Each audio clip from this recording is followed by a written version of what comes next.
এই সব জায়গায় স্বাস্থ্যসাথী কার্ড হয়, চলে? আয়ুষ্মান ভারত কার্ডের এখনো পশ্চিমবাংলায় সেইভাবে অ্যালাউ করছেন, এখানেও পলিটিক্স হচ্ছে। তাহলে আমার কার্ডের প্রয়োজন নাই, আমি ভারতীয় নাগরিক, আমি আমার মৌলিক অধিকার হচ্ছে আমি অসুস্থ, রাষ্ট্র সরকার আমাকে সুস্থ করে তুলবে, আমার কার্ডের প্রয়োজন নেই।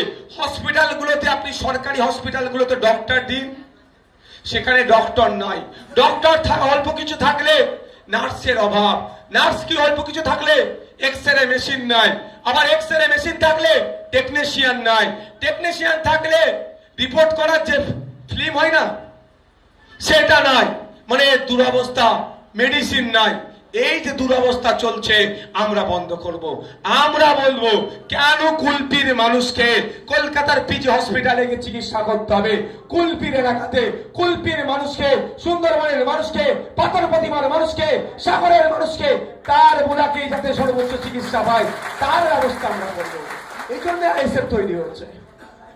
আমি একদিন যাচ্ছিলাম সাগরে, তুমি ছিলে কি সাগরে? যখন গিয়েছিলাম আমি একটা তখন এনজিওর সাথে যুক্ত, ফুরফুরা শরীফ গার্ডেন সুন্নতুল জামাত, আমার বড় ভাইজান যেটা চালাই, আমি গিয়েছিলাম, আমাকে নিয়ে যাচ্ছে।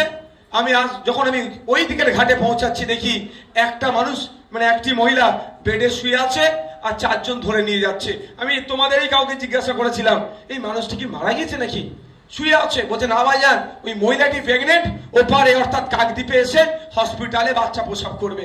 আমি অবাক যে সাগরে 49% মহিলা আছে, সাগরে 49%, 100 জন মানুষ লোক থাকলে মানে জনসংখ্যা হলে 51 জন পুরুষ আর 49 জন মহিলা। সেই সাগরে একটা হসপিটাল নাই যেখানে মায়েরা সন্তান প্রসবের সময় হলে এতটা ঘাট পার হয়ে এসে সন্তান প্রসব করতে হয়। মায়েরা আছে, মায়েরাই বলতে পারবে সব থেকে কঠিন সময় মায়েদের কাছে, সব থেকে বেদনাদায়ক সময় হচ্ছে, সব থেকে জল দৌড়ার সময় হচ্ছে মায়েরা যখন সন্তান প্রসবের সময় হয়ে আসে। তাহলে অত কষ্ট করে মাকে সাগরের ওপার থেকে আপনার নদী পার হয়ে কাকদ্বীপে কেন হসপিটালে এসে সন্তান প্রসব করবে? আইএসএফ এর দাবি হচ্ছে এই সমাজ ব্যবস্থা চাইছি সাগরে যাতে উন্নত মানের হসপিটাল হয়, ওখানে আমার মায়েরা তাদের সন্তানকে প্রসব যাতে করে তার ব্যবস্থা গড়ে তুলতে হবে। এই দাবি আমাদের, এটাই আমাদের দাবি। আমাদের দাবি কি? স্কুলে টিচার নাই। 2012-2024 পশ্চিমবাংলায় 25,000 স্কুল বন্ধ হয়েছে, প্রাইমারি স্কুল। সেই 25,000 স্কুল কোথায় কোথায় দেখে নিন, যেখানে দলিতরা থাকে, যেখানে আদিবাসীরা থাকে, যেখানে মুসলমানরা থাকে, পিছড়ে বর্গের গরিব মানুষরা যেখানে বসবাস করে, সেখানে স্কুলগুলো বন্ধ করে দিয়েছে। 25,000 স্কুল বন্ধ হয়েছে। আর খোঁজ নিয়ে দেখুন এই 14 বছরে লিগাল ইনলিগাল মদের দোকান 25,000 হয়ে গেছে। ক্ষতি কার করছে? সাধারণ মানুষের, খেটে খাওয়া মানুষের। কার? আপনাদের যারা সাগরে মাছ ধরতে যায়, যারা সাগরে মাছ ধরতে যায়, সকাল হলে কুলপি বাজারে এসে ভ্যানটা লাগিয়ে মুঠের কাজ করে, 300 টাকায় ডে লেবার, চাষবাসের কাজ করে, ঢাকার কাজ করে, 300 টাকা দিন হয়তো ইনকাম করে, তাদের ক্ষতি হচ্ছে। 25,000 স্কুলে, ওই 25,000 স্কুলে কারা পড়াশোনা করতো? বড় লোকের ছেলেরা, পুঁজিপতির ছেলেরা না, যারা দিনে 300 টাকা খুব বেশি ইনকাম করতে গিয়ে যাদের জিভ বেরিয়ে যায় তাদের ছেলেগুলো স্কুলে পড়তো। সে হিন্দু হতে পারে, মুসলমান হতে পারে, দলিত হতে পারে, আদিবাসী হতে পারে, খ্রিস্টান হতে পারে, দেখার দরকার নেই। কিন্তু কারা আর্থিক ভাবে যারা দুর্বল তাদের ছেলেরা যে স্কুলে পড়তো, সরকারি স্কুল, সেইগুলো বন্ধ হয়ে যাচ্ছে। 25,000 স্কুল বন্ধ হয়েছে। এখানে রেকর্ড হচ্ছে। আমি যদি ভুল কথা বলি জানবেন মমতা ব্যানার্জি আমাকে ছেড়ে কথা বলবে না। ছেড়ে কথা বলবে? তাহলে আমি বলছি কি করে? সেই তথ্য আমার কাছে আছে। তাহলে আমাদের কাজ কি হবে?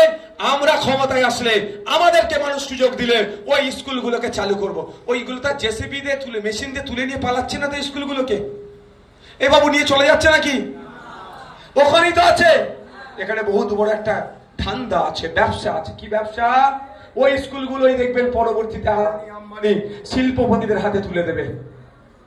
যেটা এই যে স্কুলটা তৈরি হলো, আপনার পরদাদু, আপনার ঠাকুরদা, ঠাকুরমা, দাদু, দাদি, আব্বা, চাচা, মা, পিসি, মাসি দান করা জায়গা দিয়ে স্কুল তৈরি হলো। হয়েছে তো নাকি? স্কুলটা বিল্ডিং 2টো রুম হোক আর 4টে রুম হোক, যতটাই হয়েছে আমার আপনার ট্যাক্সের টাকায়, সেটা কি করবে? কালকে শিল্পপতিদের হাতে তুলে দেবে। ওই স্কুলে আপনার আমার বাড়ির ছেলেরা, ক্লাস 4-এর ছেলে, ক্লাস 3-এর ছেলেরা, আপনি দেখবেন ওখানে যারা বছরে 200 কত টাকা ফিস সারা বছর পড়ছে। আর ওই স্কুলে যখন একটু ভালো করে রং টাং করে চাকচিক্য করে প্রাইভেট স্কুল বানিয়ে দেবে, সেই স্কুলে মাস গেলে হয়তো 2000 টাকা ফিস দিয়ে পড়াতে হবে। পারবেন? এখানে যারা আমরা আছি, এখানে কৃষক যারা আছে মাস গেলে 8000 টাকা নিচে ইনকাম করেন, আপনার দুটো সন্তান, তাহলে 2000 4000ই তো গল্প শেষ। খাবেন কি, জমাবেন কি, ভবিষ্যৎ করবেন কি? তাহলে মাস গেলে একটা সর্বনাশ করছে। তাহলে আমাদের লড়াই কি থাকবে? ওই স্কুলগুলোকে চালু করতে হবে।